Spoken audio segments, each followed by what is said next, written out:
So welcome back to the channel. We are headed back home. We just left Las Vegas and we got a chance to see the new Dodge Challenger SRT Demon 170.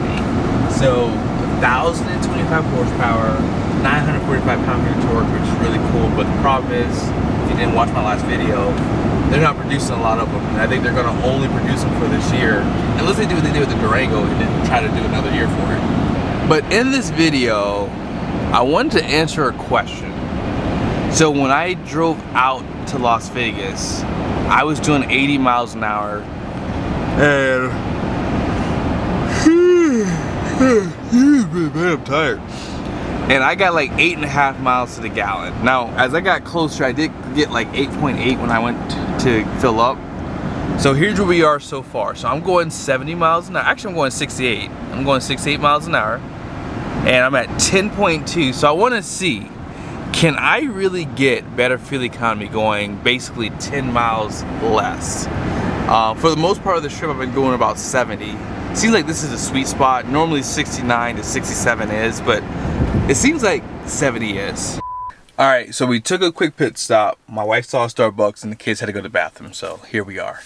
But I wanted to go over something that I'm sure people are going to say in the first video that I do. I haven't edited that video yet, but I'm going to be editing it soon. I know someone's going to say that in the last video you're traveling way too fast, and I kind of agree with you, and here's why. So a lot of people who are watching these videos are going to probably think that they can go this fast. And I would recommend that people do not go this fast. I can do this because I understand my setup. For example, I have a GMC 3500 and I'm towing a 3,000 pound trailer. Even when I tow my fifth wheel, I'm within my limits of my tires and everything. And a lot of people do not do this research. So these tires have a Q speed rating, and that's 99 miles an hour. So these tires are within the weight limits and the speed limits of what I was doing in that last video. So if you're not doing this research, you should not be going that fast.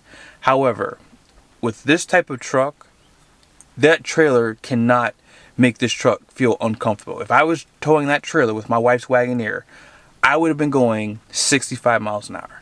And I recommend, if you're even using a half ton, not to go nowhere near as fast as I was going. Even 75 miles an hour might be too fast. So with that being said, I like the idea of having an HD truck. I've said this in the past that I probably would pick something like this, or maybe a 3/4 ton for anything over 5,000 pounds, especially in the travel trailer realm. Now, obviously, when you start getting into fifth wheels, you really want to start looking at 1 tons. But I wanted to just make that point really quickly in this video is, hey, if you're going to be driving this fast, I would recommend knowing exactly what you're towing and the tires.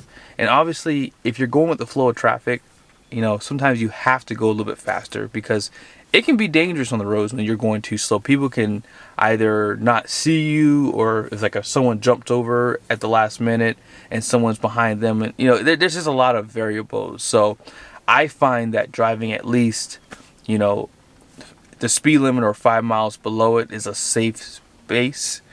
And so the roads I've been traveling on have been 75, 80 miles an hour. So that's something that you're going to see on the West Coast. So, you know, I wanted to make that point really quickly. And yeah, just understand that these videos that I do are on a level for people who are kind of doing what I'm doing. So if you're thinking that you have a half-ton truck and you can drive 80 miles an hour towing even a 3,000 pound trailer, don't recommend that either. I agree with people who say I'm going too fast for those kind of people. But for me and what I have, I feel very confident.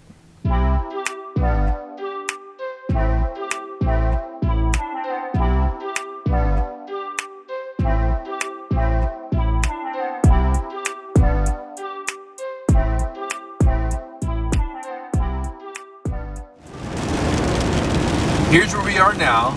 We've been climbing for quite a bit, and we're at 8.8 average for this 25-mile increment. But here's the total mileage right there. So we are doing a lot better than 80 miles an hour for sure. But not much better in my opinion, because I got 8.5 MPG.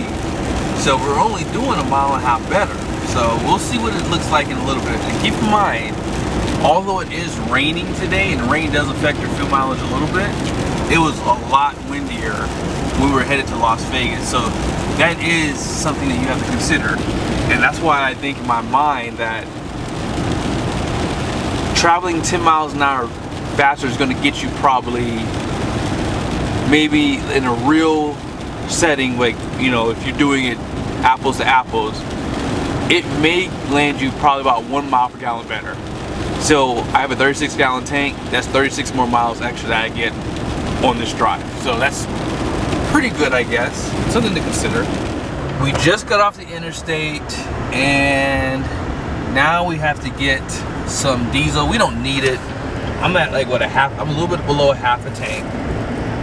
But time for another pit stop, number one, and then number two, we're gonna see where we are with fuel economy. So right now we've only driven 238 miles, 10.3. So the trip is saying we have 166 miles to go, and the mileage here is 158. So we are doing pretty darn good, but I would still need to fill up before I get home, but I'd basically be home at that point. So let's go ahead and get some diesel, and then we'll see what the fuel economy is on the pump. All right, so we're gonna top off, so it's 20.176.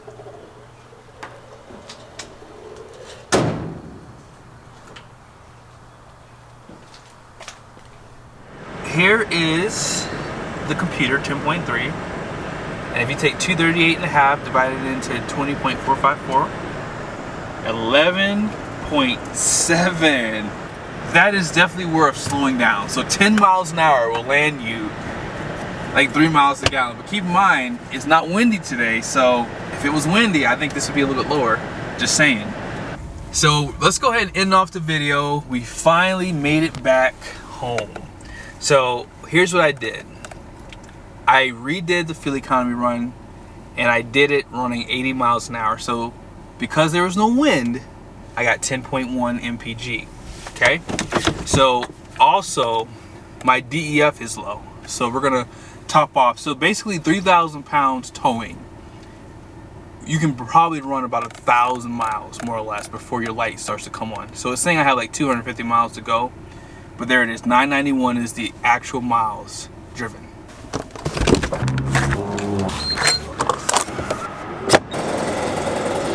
Alrighty, so here it is. It's a lot of fuel. There it is. Alright, so I cannot top this off, so here's what I'm gonna do. I'm gonna show you guys the diesel coming back up here. Hope you guys can see it. You hear it gargling. And there it is.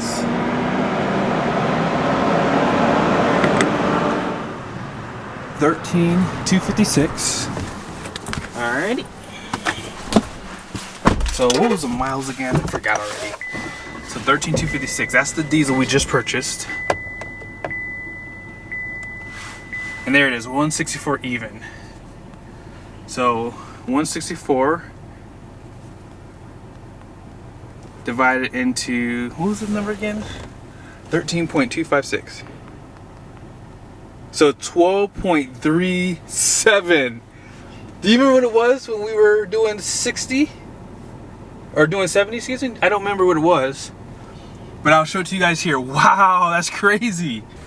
Hey, the pump don't lie, right? The pump don't lie. I got better than the computer by a long shot. So, yeah, that is insanity. Like, I actually don't know how that happened. And I did reset it when I left. So, yeah, that's pretty insane, 100%. Now, let's go ahead and check out the DEF, and then that will end this video. Look how disgusting this stuff is. Ugh. So I just bought 3.374 gallons of DEF. Now, I wonder if GM updated this DEF tank, because my light came on and said I only had 258 miles. If this is a 7-gallon tank, I mean, why is it coming on so early? My RAM, it allowed it to run pretty darn low before the light came on. So I'm not sure why with GM's it wants to come on so quickly. So 3.374 is what we purchased. 3.374. Baby, you got my calculator? Can you do this math for me? 3.374. Actually, I'm sorry. Do 991.6 divided into 3.374. So 293 miles to the gallon, or just rounded off 294, towing 3,000 pounds, 20-foot trailer. So there you have it, guys.